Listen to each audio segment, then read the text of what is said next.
Alright, let's take a whack at Roger Moore 007's The Duke. This is his very first challenge lock ever. So he wanted me to see what we could do with it. Let me move this stuff out of there.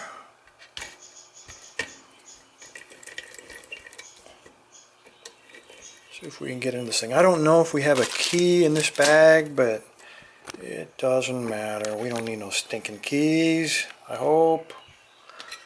Alright, so wide open keyway. I'm going to use the thick one, and let's try this the easy way first. Let me see if I can find that pick. I'm going to try at least to get a false set using the Bogota.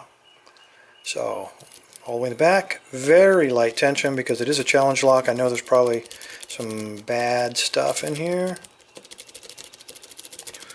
I have a false set already. It felt a very slight turn on the core. So I'll keep going until it seizes up. I felt another very slight give on the core. Tension wrench is about ready to pop out. I like that. Alright, let's begin again. Let me turn this a little bit to give myself a slightly better angle so I don't bump into that camera. Alright. Very light tension.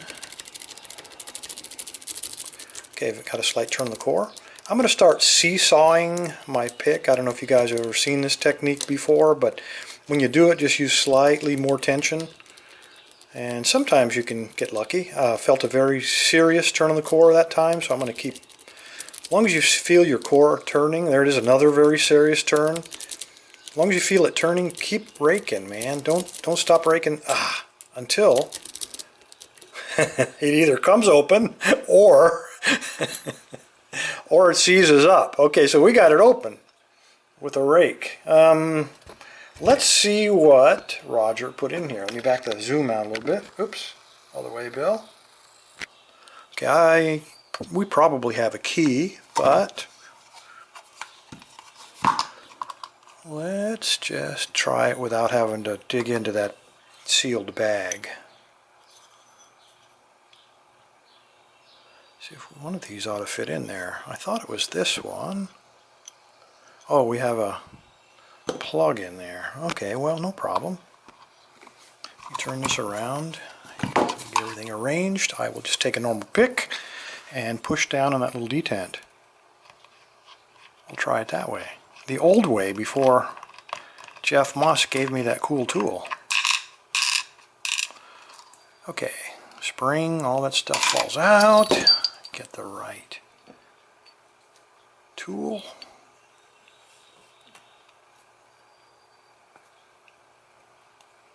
Okay, the plug has gotten stuck. Actually, the plug follower has gotten stuck on something, so I'm gonna...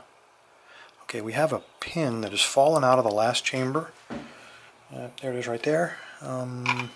Let me go ahead and pull him out of there, and we'll put him, it's a homemade weird looking thing, and I'm going to try to get that follower to do its job. Looks like there's been quite a bit of mods to this, so I may not be, we are completely stuck here. That plug is completely stuck. I don't know why. Should not be stuck. It still turns, but I'm not going to be so stupid as to rotate it vertically. There's nothing blocking the keyway in the back. And I can see through the keyway. There's nothing blocking the keyway through the back. Perhaps there's a hole in the core somewhere that one of the pins has fallen into. I'm guessing.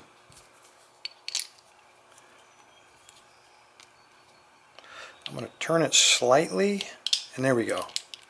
Okay, it was hung up on something. Let me put my finger over that for a second. There's no holes on that side for anything from the upper chambers to have fallen into.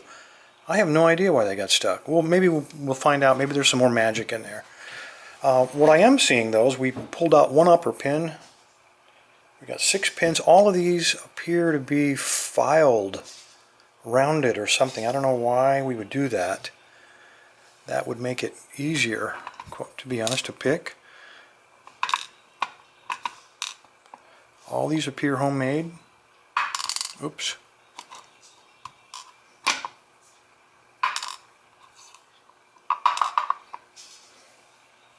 I don't see any threading other than that weird filing along the top. Some guys do that when the when the key doesn't quite work.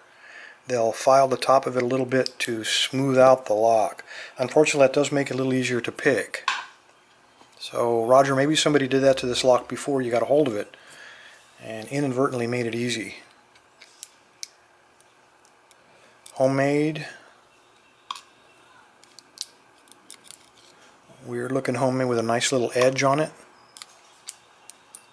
Another homemade with a nice little edge on it. A drunken spool, but he was in upside down. And no wafer. And another one with a very nice sharp edge on there. And there should not be anything else.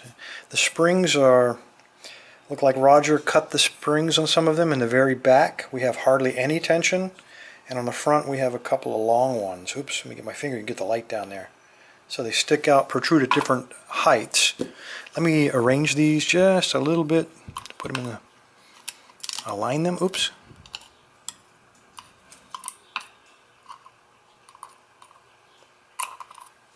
And I'll show you what Roger has done to us. Okay, 6 pins. Get my hand out of there. All the bottom pins, with the exception of number 4, was a handmade serrated. And on the top we have what appears to be a copy of an asa on the number 1. And then this weird protrusion was sticking down and would have stuck down in 2. The same with this spool. This was upside down. The drunken spool, if it had been the other way around with a wafer here and the spring pushing against it, that would have really tangled things up. And then these last two have very sharp edges. I have to say that the sharp edges were probably defeated by rounding off that part of the core. Had you left those sharp, it would have given those guys something to snag into. So Roger, you asked me for any tips, and that's the tip that I would offer to you for the next challenge lock. Anyway, Roger, thank you for putting this lock together. Everybody else, stay safe, stay legal.